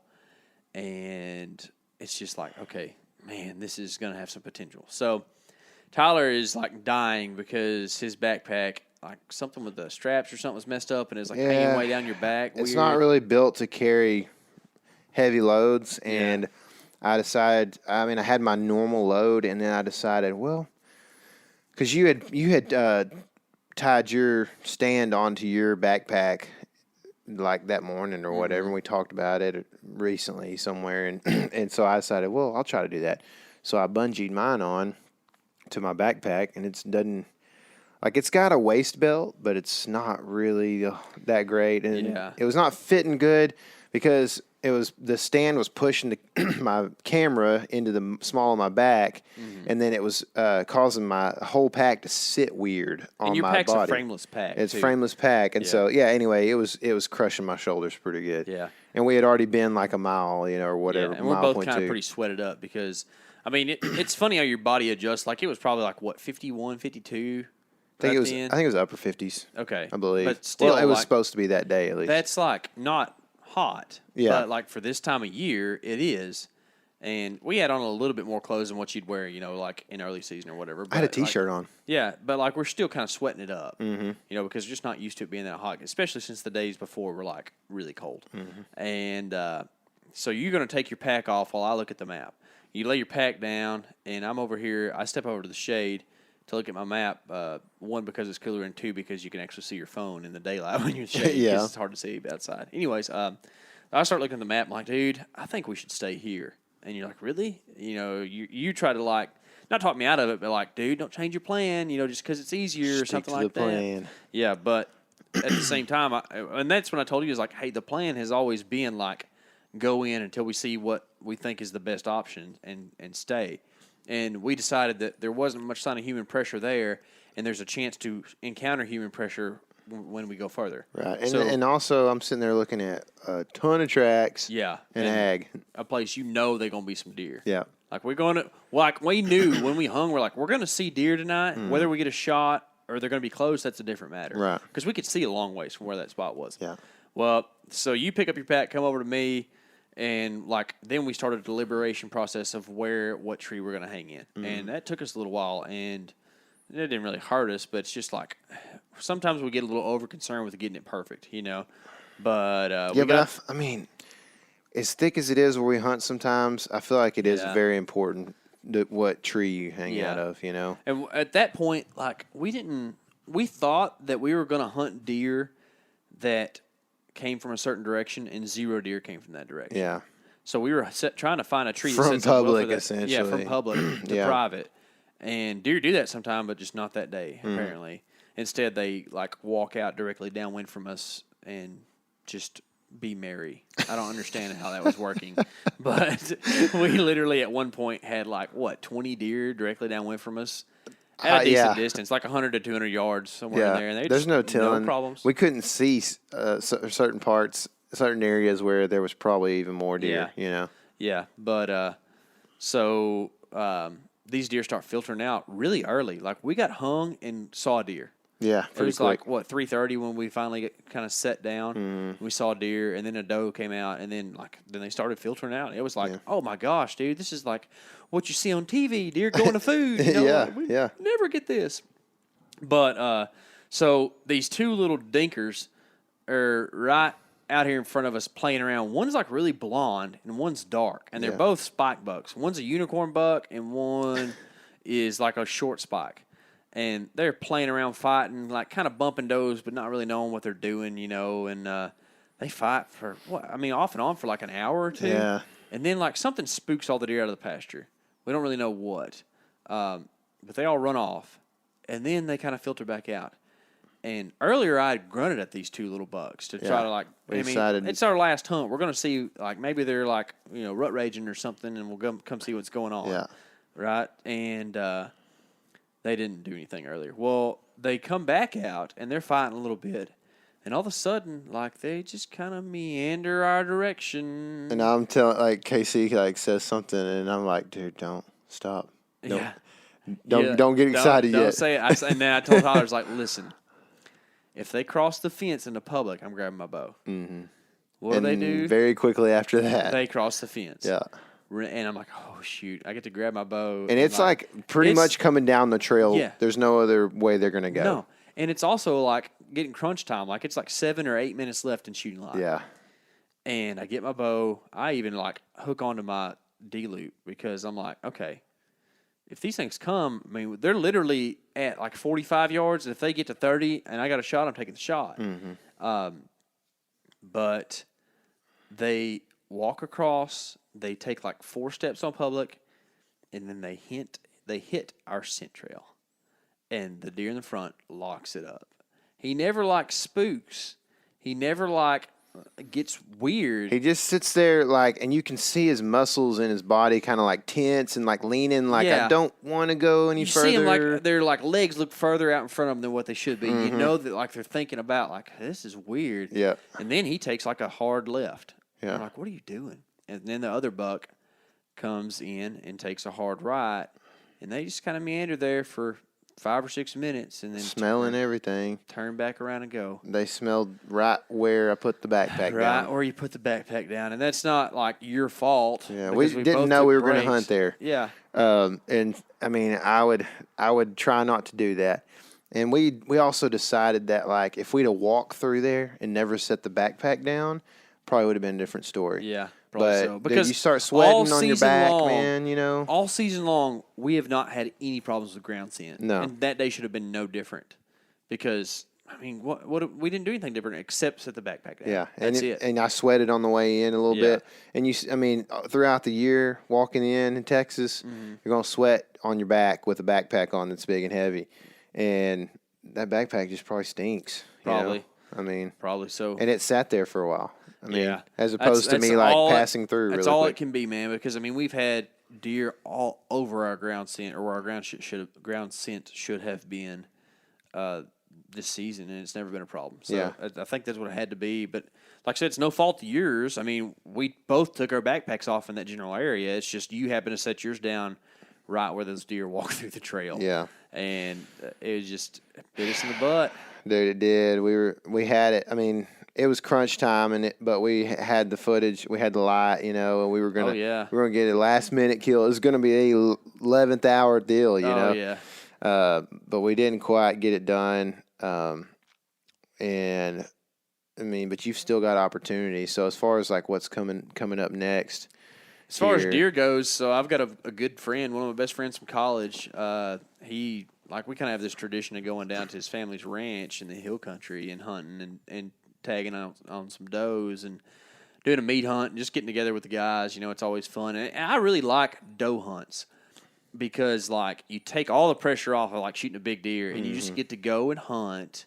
And there's strategy to it, but it often pays off, and it's just it's fun to shoot stuff. It really is. And it's I love it when, like, you can throw 8 deer out on a couple tables and go to quartering them up, and like that whole process of like taking that many animals and converting them into food is really cool to me. And then just like the like fraternity aspect there, sure. Just to like even just when you're quartering them up and getting them like I mean, you got a Coke in your hand and you're just having a good time with your buddies, whatever. And the couple cool things about this, especially this year. So like all of us, not all of us, but there's quite a few different levels of hunter. I'm not going to say like good, bad, decent, but like very serious, somewhat serious, but really enjoy it, and then not so serious, but also really enjoy it, you know. And whenever you go on a doe hunt, you're all on the same plane. Doesn't matter how serious you are, you're all there for the same goal, Right. and you're all going to have fun doing it, you know. And it makes it to where, like, all of us who, like, all have kind of different viewpoints of hunting can go down and have a good time. Another thing, which you'll be interested in, I haven't told you about this, I don't think, is I ordered some fetus scales from QDMA. Really? Got to Jake's house today. We're going to take fetus measurements off of all these does and see if we can come up with some rut dates for the ranch. Dude. Yeah. That's pretty interesting. So, because I came up with this idea, like, okay, so I learned about the fetus scale measurement like this past year, but cleaning does down there, I've noticed that most all have fetuses in them. I'm like, that's weird. And then, you know, we've been talking to a couple QDMA guys lately, and I think I saw that article pop up on Facebook or something. I was like, let's do that. And so now, like, I just want to see if, like, what we think of as peak rut dates for that area of Texas is true. And I also want to see, because we age every deer that's taken off that ranch and weigh them all. I want to see if there's any, like, correlation in age and health of a doe onto when she gets bred. Because there is this, like, theory that the older, healthier does will cycle into estrus just a touch earlier than the younger does. And I want to see if that's true, and just, you know, just, I don't know, kind of fun in general. I love stuff, doing man. science experiments. Yeah. That's cool, dude. That's gonna be neat, man. It's gonna be a fun time. I'm pretty much done deer hunting for the year. Yeah. I mean, well, not for 2018, I guess, but That's true. For the season. This tag. Yeah. So, but for me, you know, next is gonna be we're gonna do some pig hunting. What are you doing tomorrow? Oh, I am going. I'm going on a goose hunt. Yeah. We're gonna actually go to Oklahoma now. Really? Yeah. Apparently, the guide said the geese have picked up and moved overnight, and he does not have a single bird on any field that he has. Oh my! And apparently, honest guy. You know, he said That's we can go to Oklahoma, or you can come back next year on the same deposit. Yeah. Cool deal. So we're gonna go to Oklahoma, and he's gonna throw in an afternoon mallard hunt on a place that they smoke them. Yeah, I know, dude. I'm stoked. So on a mallard hunt, can you shoot other ducks besides mallards? I mean, I hope so. Okay. That's just what he called it. I've never been on a mallard hunt. I haven't either. You know, I mean, I guess if you were in flooded timber, most of the time it's pretty much a mallard hunt. But yeah, yeah, he just called it a mallard hunt. But I'm gonna shoot. Cool. I'm gonna shoot. As long as it's not a duck that doesn't taste good, I'm probably gonna shoot it. But yeah, we're going. Be me and my dad, my brother-in-law, my longtime friend Chris, and then a couple of friends of my dad's. I think my cousin and my uncle are going, I believe. Did you bring that shirt? Okay. And then a couple of guys that my dad knows. My dad built a house for, and then his son, who's about my age, our age, and so it'll be fun, man. Big group, you know, and we'll get out there. It's fun, dude. We're both getting like a little camaraderie hunt in at the end of the season. Yeah, it's good. And that was my dad's Christmas present to us, you know, and stuff. So I'm excited, man. Gonna go do that. And then come back. When we come back, we're gonna start focusing on pigs a little bit. We have to go pull some cameras off some out of state stuff. Yeah, that'll be fun, man. Yeah, I'm excited about that. We are very excited. And we're going to do probably a touch of scouting. It's going to be a quick trip, but we'll do a touch of scouting here and there along the way in different states, and try to just broaden our horizons and opportunities. Yeah. And I think that we discussed this too. Like this year, we're going to spend some time postseason scouting for sure, but like we want to get some cameras out postseason and let them set for a while, and try to just like take some inventory. And like one thing I have learned from this year is that, man, think about how many bucks we thought were target bucks over there in some of these places that we didn't see during the season. Right. Yeah, I don't know if it's worth that much, but like it's cool to see pictures of deer and to know that like they're at least in the area. Because Leader, he's been a deer that's like been in that area for a couple years, right? So it's worth something, but it's just like there's some of these deer like they can't go that far. Right. You know, and if we can figure out where they're at, it's gonna be cool. Yeah. I mean, dude, man, sometimes the difference and your camera being here and 40 yards over there can be a big difference in how many deer you see. That's on why camera. it's important to leave that thing out there for a while, I think. Yeah. You know? And I mean, that kind of, you know, sometimes I'm like, man, should we check it? Because if it's not on the right trail, but if we put it on some habitual stuff, Yeah. that's one thing, I guess, that we could kind of help to solve that. And then, you know, there'll be times I live a lot closer probably to some of the stuff than you do. And, you know, there's sometimes that we can probably have where I go out there or whatever, you know. But I think that having them out there for a while and not getting just not checking them every week is going to just be a little less strenuous for us overall.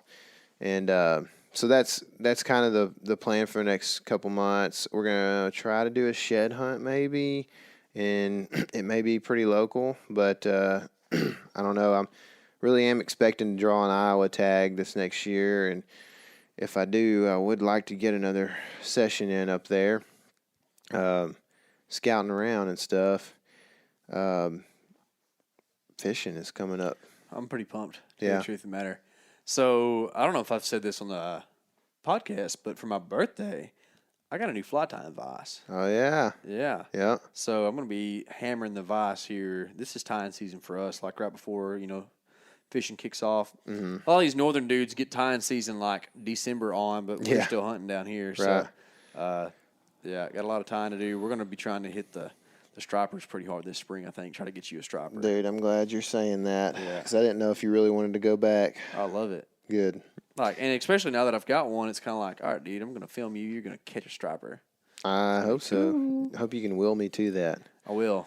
It's a lot of casting a big old heavy fly out there. You got it. Them. I guess if you're in there on the right day, it might not be so bad. Yeah. But, that's, speaking of fishing and things we're going to do, I have a few goals. I'm not really like a guy who has a New Year's resolution. I don't ever really do that. But, I have a few things that I just thought, man, there's a couple things I guess I would want to do. And I'm not really, I was talking to you earlier, I'm not like super goal driven right now. Maybe it's just because everything just ended or whatever. But, my just like thinking forward, maybe, I'd like us to go up and have a couple or, whatever it takes, I guess, but a good hunt or good hunting in Iowa if we get to go.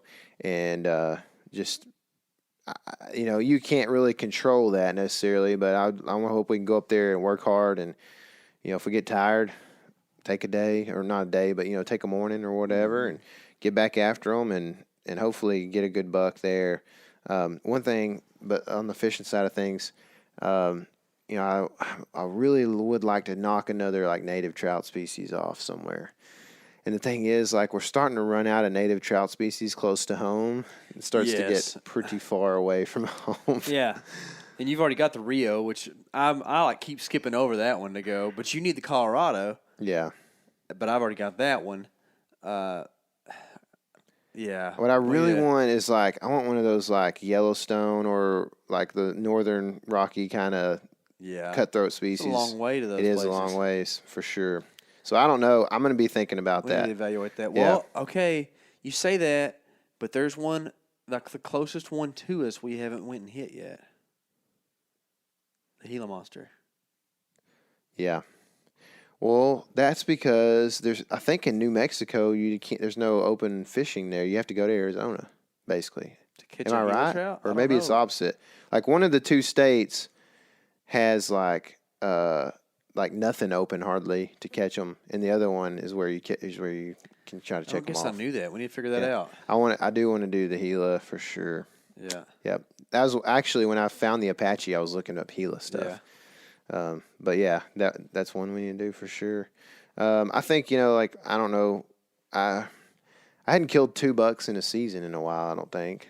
It'd be kind of cool to do. Didn't get to do it this year. I thought for sure with all the work we put in out here, I'd get a chance, in Texas. Yeah. But yeah, I mean, if I draw a tag in Iowa, we're going to have a lot of opportunities next year, I think, with all the. Probably more opportunities than days. Yeah. Yeah, probably. I think we tend to do that to ourselves. Yeah.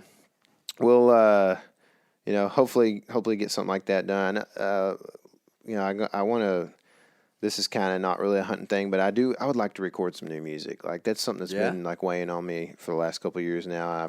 I just wrote a new song recently, and really want to try to get a few things recorded. Like, and it's just, I love putting it all together and hearing the final product, especially when, you know, you're doing it with 3 other guys that are good buddies of yours, you know, and it's like a band atmosphere kind of deal. So, and then lastly, man, I was thinking, these are just, you know, like quick thoughts that I've had. I mean, I'm sure these things will develop as we go on, but I am hoping to sell this house soon.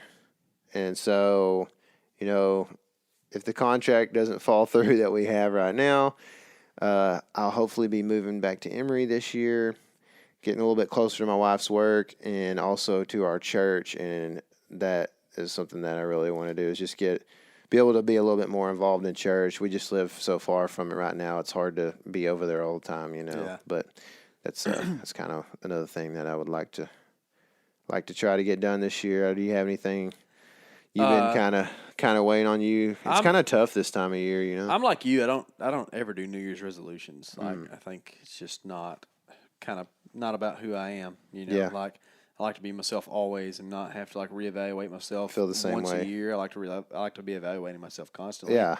But hey, if you've got a New Year's resolution and you like are working hard to it, I'm proud of you. Don't get me wrong. Right. But so like one goal I would like to have for this next year is like I've never even hunted whitetail out of state, but I'm not going to just hit that. I'm going to say my goal is to kill a deer out of state. And that can be any state, but you know, there's a couple on the radar. So yeah, for sure. I would love to do that, man. And I'm, and you know, it's all going to depend on where you're at and what kind of deer are around. But I wouldn't be super picky in some of these places. You know, I just would. We were looking at Nevada, weren't we? Yeah. Those deer. Yeah. You know, just anywhere that's. It's fun and new. I like hunting places that are different than what I'm used to hunting. I love it. You know, you probably could tell me in Kansas, my eyes were just like popping out of my head. Yeah. I like that stuff, man. It's so cool. And then, I don't know, I guess for fishing, I'm kind of like you. I like to catch natives. And I do want to do the Llano trip. Well, dude, we're going to make that happen. That is not that hard. Yeah. Also, something else. I want to kill a turkey this year. Yeah. That's going to be a goal of mine. I want to kill a stinking turkey because they are making me mad. Dude, it's not as easy as some people think it is that are probably listening to this thing. If you live in a place where there's turkeys, it's probably pretty easy. We don't.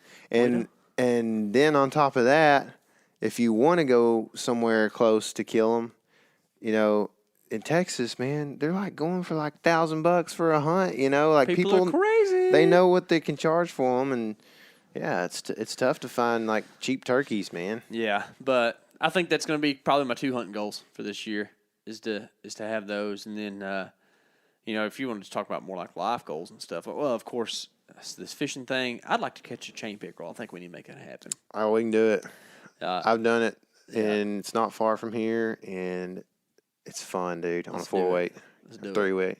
And then for me, just like, you know, we've talked, and a lot of people know that like I'm the youth leader at my church. I just like hope for continued growth in that because like it's pretty dang rewarding, man. It's like something that I know that God's like put me here to do is to work with kids. I love it.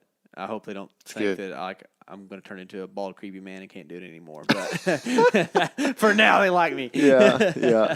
But it's fun, man. Oh, that's cool, man. I'm ready for you to get back to Emory too, man. Yeah, I know. Just kind of get a little bit closer to everything we do, and not be so far apart. You know, last couple things I would mention here is this is going to be a cool thing that we're going to do. I think what's the date? February 17th, I believe. We are doing a live podcast, and it's a co-podcast. It's with a couple of our buddies that we've met through the Texas Backcountry Hunters and Anglers chapter. But they run a podcast called Stormwater Creek, and we're going to do a live like co-podcast with them, and I think we're going to have a moderator, and we're going to basically just do like a season wrap up. So there may be several things that you hear that are similar to what we talked about tonight, but I think we've got a lot of other content. I mean, we set a lot of times this year, so we're probably going to be talking all over the place and have several questions presented to us that pose, different answers. Yeah, and that's a live podcast that you can attend. Yes. The live recording of. That's and right. You can submit questions to if Exactly. you have questions. So come out, hang out. Where are we going to be? We're going to be at the Legal Draft in Arlington. That's the Legal Draft in Arlington on the 17th of February, which I believe is a Saturday.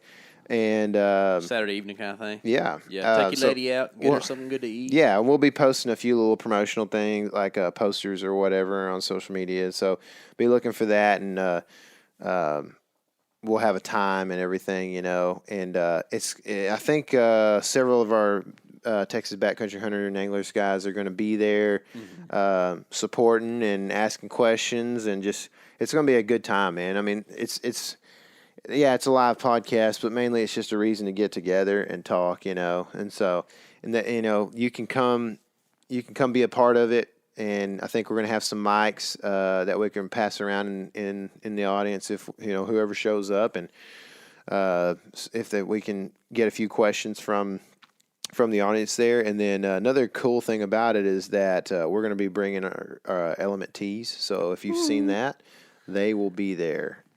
So we'll be selling those $20 a piece, which is a steal for the kind of shirt it is, because they're really soft shirts. What are they? They are next level. Next level. Yeah. Those are really nice. The tri-blend, like cotton poly, like legitness. And they kind of fit a little athletically, just so you know. So hit the gym. Yeah, either hit the gym or go a size up, So is there anything else, man? We're about to start a new season of Public Land Chronicles. That's right. So, That's right. Yeah, check out our YouTube page, subscribe. And keep following up with that. I'm sure this year we're going to get better and better at actually talking on camera. So it should be pretty good. Yeah. Tyler does a good job putting those things together. Sometimes I provide him with less than stellar film content from my hanging hunts, and he can actually make it look like something. Well, some of them I didn't. The old public land ghosts. You know why they call them that, right? I'm not sure. Because they just look like gray shadows running through the woods.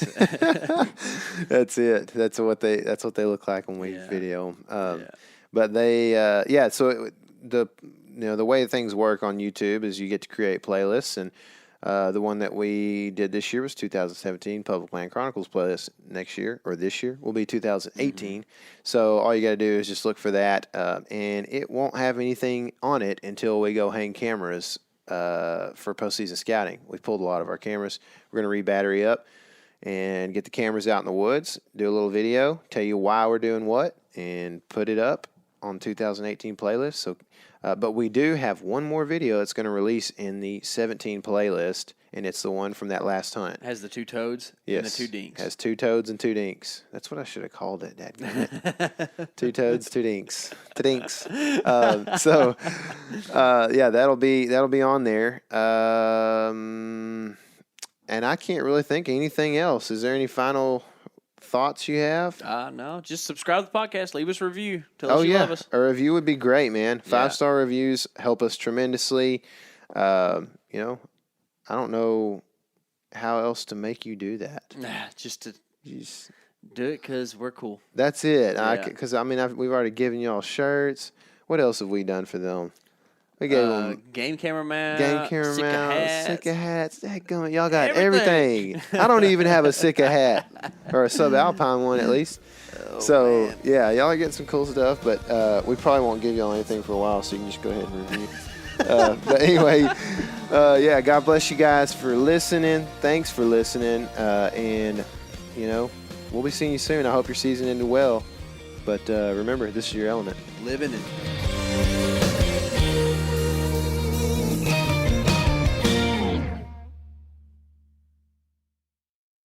Hey everybody, listen up. I got mega huge news. Meat Eater Live is heading back out on the road.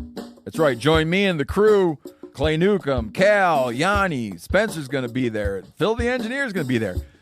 Meat Eater Live, headed back out. Now, when you get every ticket, okay, every ticket you buy, you get a signed copy of our new Meat Eater Outdoor Cookbook. This tour is celebrating the release of the book. Buy a ticket, get a signed copy, Meat Eater Outdoor Cookbook, wild game recipes for the grill, smoker, camp stove, and campfire, which I'll point out is a $38 value. Here's where we're going to go. April 23rd, the Mesa Arts Center in Mesa, Arizona. April 24, the Balboa Theater in San Diego. April 25, the Grove in Anaheim, California. April 27, the Crest Theater in Sacramento. April 29, the Union in Salt Lake City. April 30, the Egyptian in Boise. May 1, the Wilma Theater in Missoula. May 2, the Bing Crosby Theater in Spokane, Washington. May 4, Revolution Hall in Portland, Oregon. And May 5, the last day of the tour, Pantages Theater in Tacoma, Washington. For tickets and more information, visit the events page at themeateater.com. Hope to see you at the show.